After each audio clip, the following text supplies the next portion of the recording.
Hello, everybody. My name is Don Graves. I am the president of the Gila Native Plant Society. Remember, every day is Earth Day.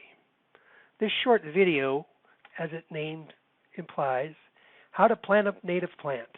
We're going to take you from start to finish, go through all the steps, all the various things that you need to consider to be successful.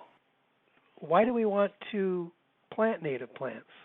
Well, for one thing, they are adapted to live in very close association with our native pollinators, like this four-spot skipper. Our native plants are adapted to our climate. Sometimes it's very hot, sometimes it's wet, for example, during monsoon. Our native plants are adapted to the soil of our area. They're adapted to the amount of water we get. They're adapted to temperature. So all of these things together make native plants a great choice for your garden or your landscape project. Let me introduce you to our new beginner's guide to planting native perennials of the Gila region. We've chosen 26 plants that are easy to grow or relatively easy to grow in our region. These 26 plants exhibit a long range of bloom times. For example, some of the plants in the guide bloom in the early spring, some of them later in the spring, some of them in the summer, some of them later in the fall. There's also a wide range of colors exhibited in these 26 plants. Some are red, some are blue, some are pink, some are white, etc. Getting in a little deeper into the guide, many important characteristics to consider here. Where do you put your plant? How do you dig your hole? How big do you or wide do you make it? How deep do you make it? What about soil moisture? How do we decide when to water? Where do we put it? Do we put it in the sun? Does it like shade? Etc. And then how do we care for our native plant so that we make sure that it is established and healthy? We've chosen the canyon penstemon or desert beard tongue to plant. And on the left diagrams, we'll show in the top left, this is an overview, kind of the habit of the plant as you are standing back and looking at it once it's mature and established. And then the large diagram shows us the flowers and any fruits and how the leaves are arranged on the stem, etc. So on the right side, we'll see the golden desert beard tongue, canyon penstemon. Those are the common names. Its scientific name is Penstemon pseudospectabilis, and it's in the Plantaginaceae family. We know the bloom time is spring, summer. It likes full sun to part sun, doesn't require a lot of water. The soil is sandy, gravelly, that's what it likes. There's a description of the flower, how tall will it be, how wide will it be, and then there's information on the pollinators. For example, this case, hummingbirds and small native bees are important pollinators of this penstemon. Let's get out into the yard and talk with our good friend Elroy, who's going to talk to us about drainage. Well, I tell people what they should do is take and just dig a hole, not a big one, but dig a hole and put some water in it in the evening, and if there's water in the morning in the hole, then you got clay soil. I know we have hard soil, but it's not clay for the most part. And so, anyway, this is just a small hole. Fill it up with water, like I'm going to do here. But this is what you should do. Just take and fill it up with water. And if that still has water in it in the morning, then you got some problems. Otherwise, you don't. Elroy and I wandered around the garden making recordings for about an hour, then returned to the hole to see that there was no standing water in the hole after 1 hour, indicating fairly good drainage. So you've seen the way Elroy checks for drainage, and we're going to use a method here that's similar to what Elroy was doing. But one of the things that we have here, one of the problems that many of you are going to have is caliche. It's a real hard layer, down 5 or 6 inches, and then boom, you hit this caliche, which is really nothing more than some calcium carbonate, which is mineral, and it accumulates. That caliche will absorb some water, so we're going to take advantage of that.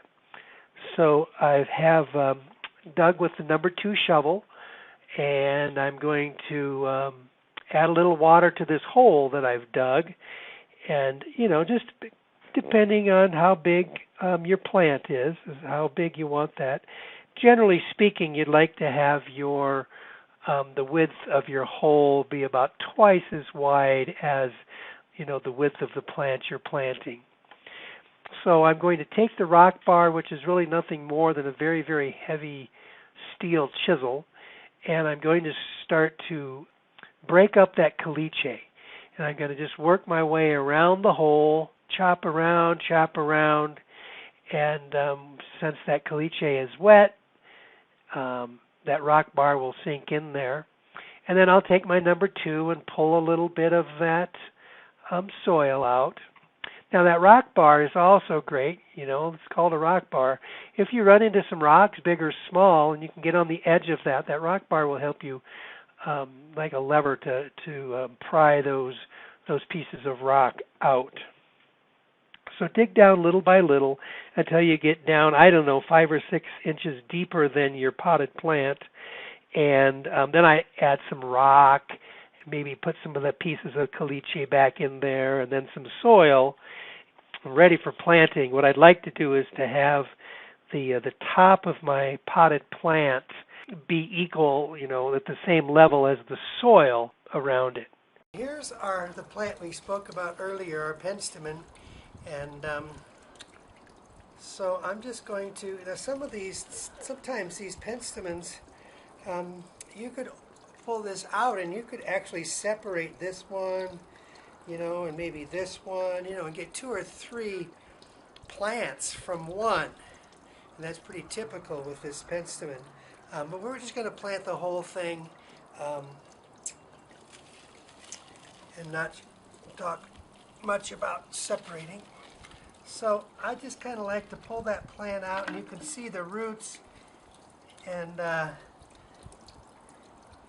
we've got the hole prepared, and pretty much, we checked for drainage and caliche and everything, and up on this mound, of course, it's pretty well drained because we built this mound. But your situation will be different. But once your site is prepared, get that your hole deep enough to so we're going to put the soil up just so that the top of the soil here matches the top of the soil in your planting area. So you have to adjust a little bit. And I like to just put some soil around the whole plant and then just sort of work that in. I don't push too hard, but I don't want to have a whole bunch of air pockets in there either. So I'll just keep pulling the soil out and putting it around, packing it in around. Watch out, we've got this agave here that will get you.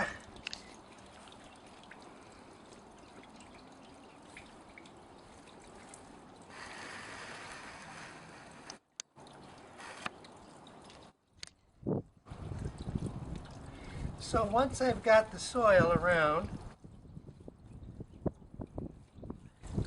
this is an area that the soil is pretty good up here, and it'll stay moist for a while. It's we have the advantage of having better soil than many people do.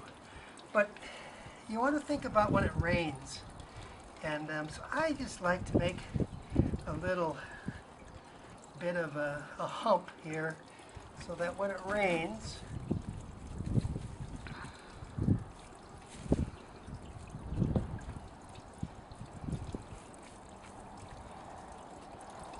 that the water, the moisture, is going to be in this little depression sort of around the plant. And that'll change, of course, and fill in as time goes by. But we just want this plant to get a good start, okay? So you can see my little hook that I built around is holding the water. You can see that it's well drained. And what's nice here is that that water goes down. If there are any air pockets there that I haven't got to, this is sort of what Elroy Limerick says, watering in the plant. So we've watered it in. And give her another nice little shot of water. And then I'll come back, you know, every couple of days, depending on what the weather is like, and just check on it. I usually just stick my finger down in and determine if it's really, really dry or moist, because that's the critical time for these plants, is right when you plant them, you know, in that first 6 months or even year. You just kind of have to get them established. They need time to get those roots out, because even when you take this out of the pot, sometimes you destroy some of these little root hairs that are really vital in collecting water, and they're really small. You can barely see them, and some of them are microscopic, so you won't know that you're damaging them. But anytime you transplant something, you do. So then what I would do is put some mulch, or in this case we're using some rock. That's a rock mulch, if you will. Okay. We use the rock mulch, but many people simply use some bark or a mulch made out of wood chips, and you see some pine needles, etc. About 3 inches is a good depth for mulch around your plant. It'll help retain moisture. Now that you know how to plant a native plant, where are you going to go to find one? Well, we have some local sources for native plants. Lone Mountain Natives, Country Girls Nursery, both in Silver City, and Gabriel Feldman's Honeyhawk Homestead out in the Mimbres. COVID willing, we plan on resuming our annual native plant sale in mid-September. We'll have 5 or 6 venues of quality native plants adapted to our local conditions. Planting just before our hottest, driest weather is probably not the best idea. April, May, and June, boy, those are really hot, dry months. Fall is really the best time to plant. We've got monsoon rains, it's much cooler, and it gives those plants a nice start as they transition into winter. So now you know how to plant a native plant, and you know where to go to find native plants locally. How do you get a copy of our beginner's guide to planting native perennials of the Gila region? Well, there are 4 ways to get that guide. You can go to Lone Mountain Natives booth at the Silver City Farmers Market.